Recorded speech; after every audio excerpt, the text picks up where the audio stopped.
Hello everyone, I am Manshpreet and today we will be discussing about the CPU implementation and how the design of the CPU can be translated to a HDL code. This diagram represents the proposed design for the CPU architecture that I will use to explain and implement the CPU's HDL code. The CPU is made up of a number of logic gates including the multiplexer, ALU, A register and D register. To begin with, let's start with an abstraction of this chip by hiding all the logic gates in the diagram so that we can quickly identify the input and output pins of the CPU. The first step in implementing the code is to derive the API of the CPU, which specifies the chip name, input and output pins, and the function of the CPU. Now that we can clearly see the inputs and outputs of the CPU as shown in this diagram. There are three inputs coming into the CPU from the different sources: the instruction memory and the data memory. The instruction input comes from the instruction memory, which is the value of the selected instruction memory. The instruction can either be an A instruction or C instruction. On the other hand, in M is the value of the currently selected data memory register and is the value that the CPU used to perform its operations. Here we can clearly see a diagram that further demonstrates how the CPU is interconnected with the data and instruction memories.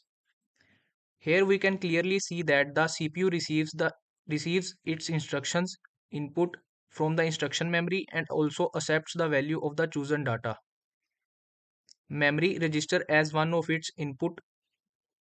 The reset input indicates whether to return the CPU to its starting state or whether to restart the CPU's operation from start.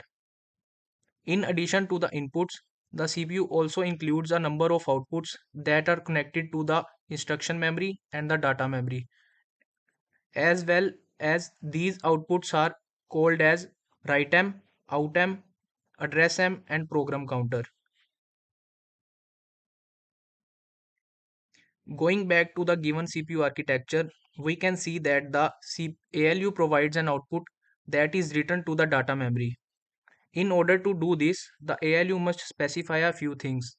First, including the data that the CPU will write into the data memory, which is stored in the outm, and the address of the write operation in the data memory.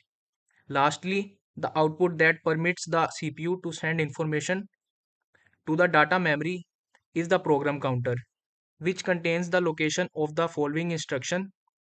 The following cycle, the CPU will fetch, decode, and execute that instruction.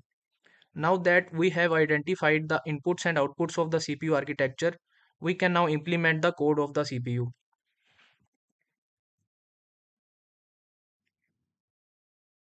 This is the CPU's HDL code, which was included in the task resources. As the presentation progresses, I will break it down for you in more details.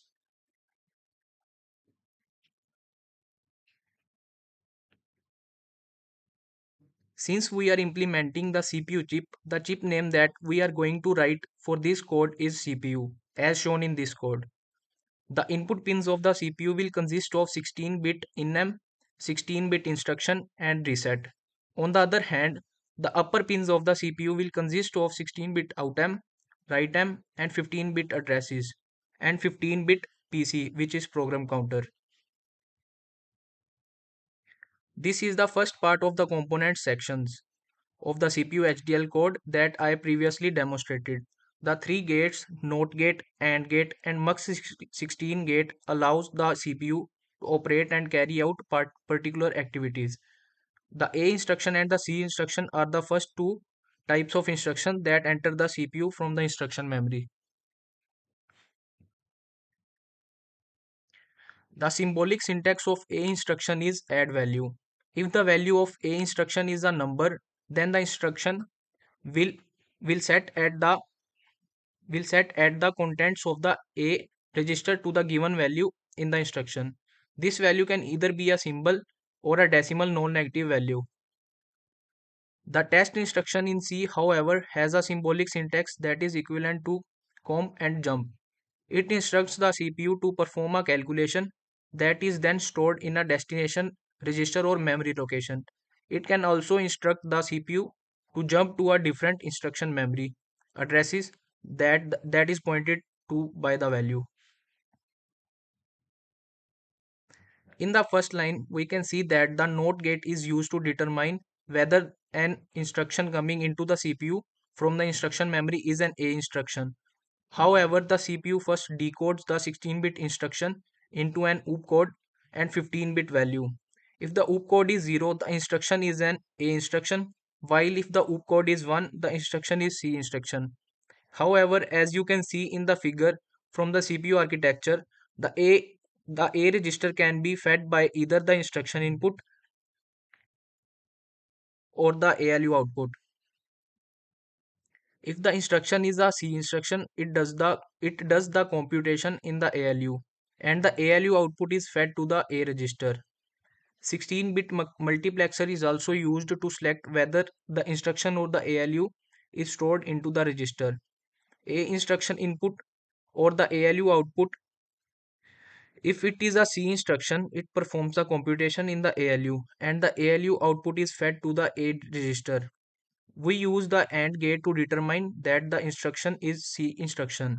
A 16-bit multiplexer is also used to select whether the instruction or the ALU output is stored into the register A. In the next part of the code, we have an OR gate. The load bit in the A register would be 1 if either the A instruction or the ALU output is fed to A. On the other hand, if the A register is used to store the value that is fed into the A register, it takes in the output A register in from the multiplexer and the output load A from the OR gate as its inputs.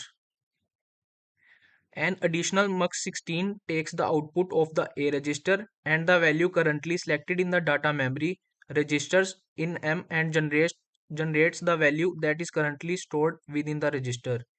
The AND gate is used to determine whether the ALU output is loaded into the D registers, and the D register is then implemented to load and store the value of the D register from the ALU. This will choose which one to output, either A or M will be fed into the ALU depending on the 12-bit instruction value. ALU is the following gate. The value that is stored in the D register and the value of either the A or M register would be the two inputs that the ALU computes. A function on in this case, and it then generates output. Its input control bits such as ZX, NX, ZY, NY and FO,